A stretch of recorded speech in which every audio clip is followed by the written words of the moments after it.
Saudara, setelah Israel meluncurkan serangan udara ke wilayah daerah Al-Balah Gaza, sejumlah tank Israel untuk pertama kalinya memasuki distrik selatan dan timur daerah itu. 3 orang tewas dalam serangan ini.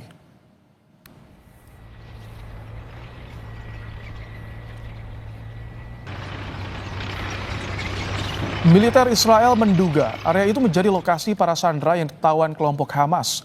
Padahal daerah Al-Balah dipenuhi warga Palestina yang mengungsi selama lebih dari 21 bulan sejak konflik berlangsung. Setelah Israel mengeluarkan perintah evakuasi, ratusan warga melarikan diri ke wilayah barat atau selatan. Serangan tank menghantam rumah-rumah warga termasuk masjid.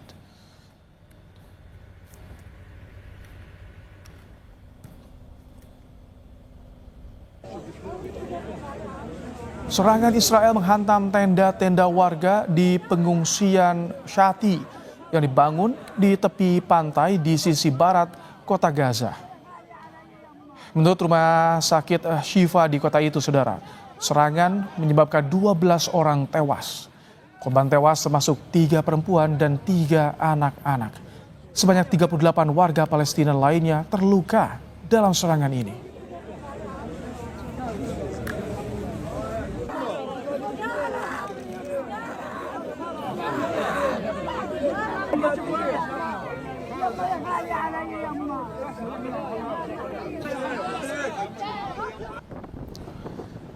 Ya, saudara, serangan Israel membuat warga terpaksa meninggalkan rumah mereka.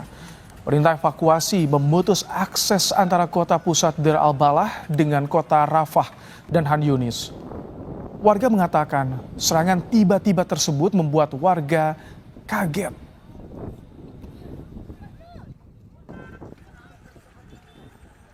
اليوم بتفاجئ الصبح الا القصف في كل مكان الا بنزلوا مناشير بنطلع الا اخلاء.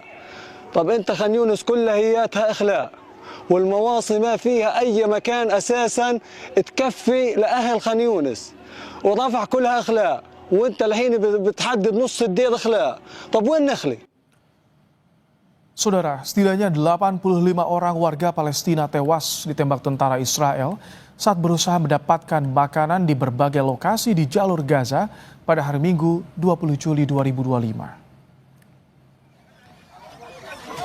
Menurut Kementerian Kesehatan wilayah tersebut, jumlah korban tewas terbesar berada di Gaza Utara yang hancur, di mana kondisi sangat memprihatinkan. Setidaknya 79 warga tewas dan 150 luka-luka saat mencoba menjangkau bantuan yang masuk melalui pelintasan Zikim dengan Israel.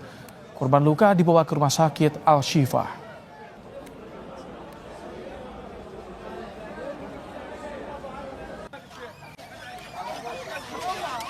الآن أصبحت مستشفى الشفاء ممتلئة بالشهداء والمصابين.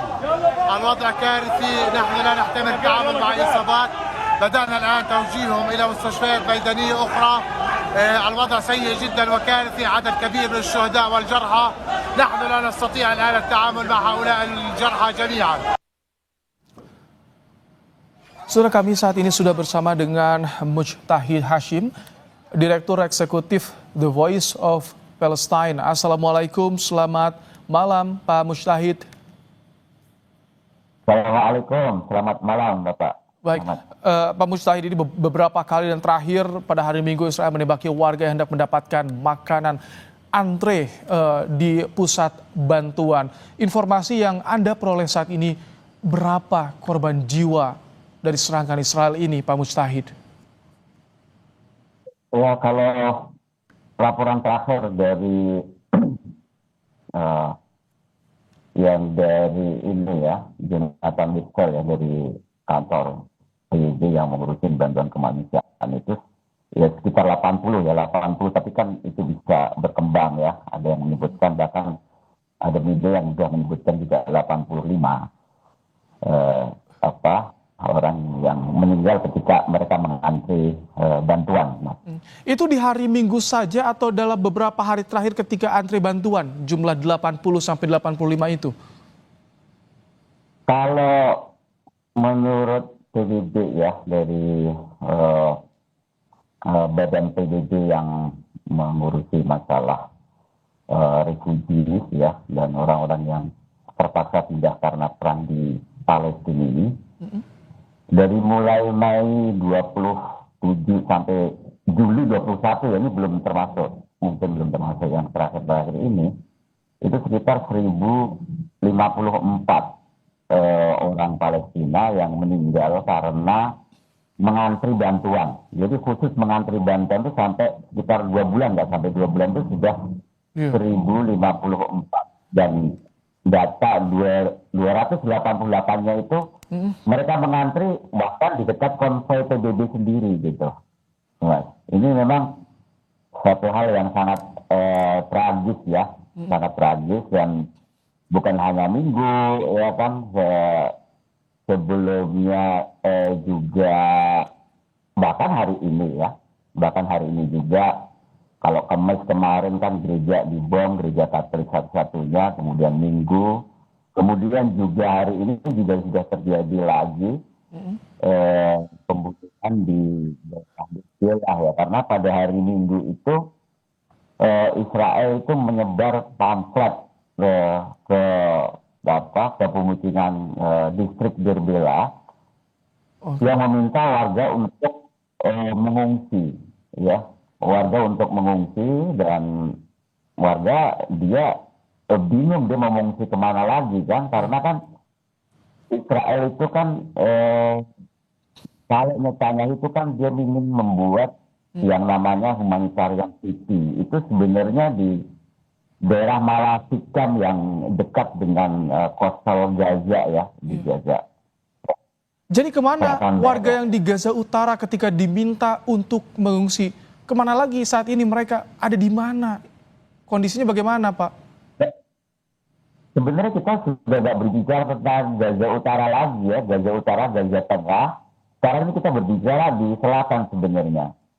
Ya kan, karena kan kalau menurut PBB itu sebenarnya sudah 90% penduduk Gaza itu dia sudah mengungsi ya.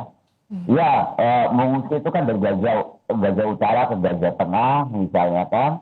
Gaza Tengah, terus kemudian juga Gaza Selatan lah, ke Khan Yunis, Rafah, terus juga Derbela ini kan gitu. Nah, yang sekarang ini yang di Derbela itu yang sedikit dengan lebih ke selatan tapi dia dekat dengan Gaza Tengah ini, Israel juga meminta dia membuat koridor di barat daya, dan dia minta untuk pindah ke camp yang dekat pantai itu, yang disebut dengan Kemalati, itu banyak tenda-tenda pos segala macam. Yang orang Derbela ini bingung kalau misalnya pindah ke sana, juga nggak ada jaminan. Bahkan untuk bikin tenda aja juga sudah susah di sana kayak gitu. Jadi, Pak Mustahid, ini Presiden Amerika Serikat Donald Trump murka dengan serangan Israel pada warga di Gaza. Apakah ini sudah cukup bisa meredakan serangan Israel di sana, Pak Mustahid?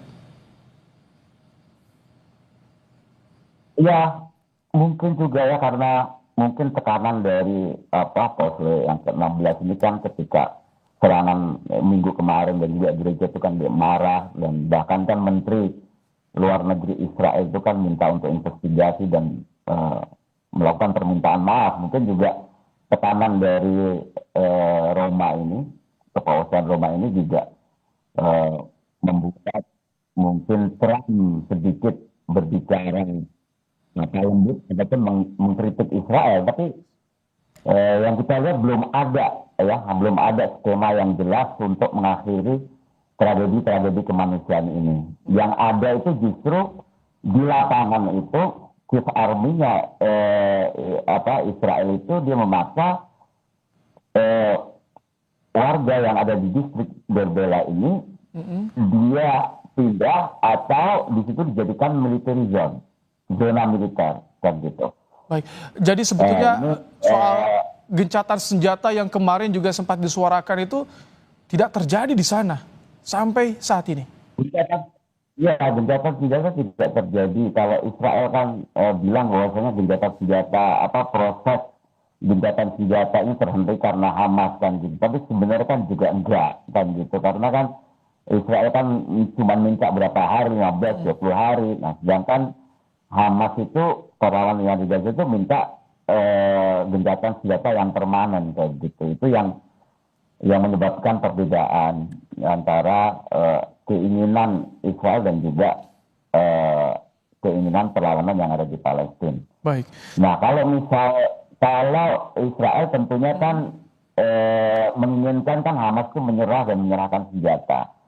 Baik. Ini yang saya pikir Baik. sulit untuk dilakukan oleh lawan yang di Gaza. Gitu. Baik, Pak Mujtahid Hasyim, Direktur Eksekutif The Voice of Palestine, terima kasih telah menyampaikan bagaimana kondisi di Gaza. Terima kasih, Pak Mujtahid. Terima kasih. Baik.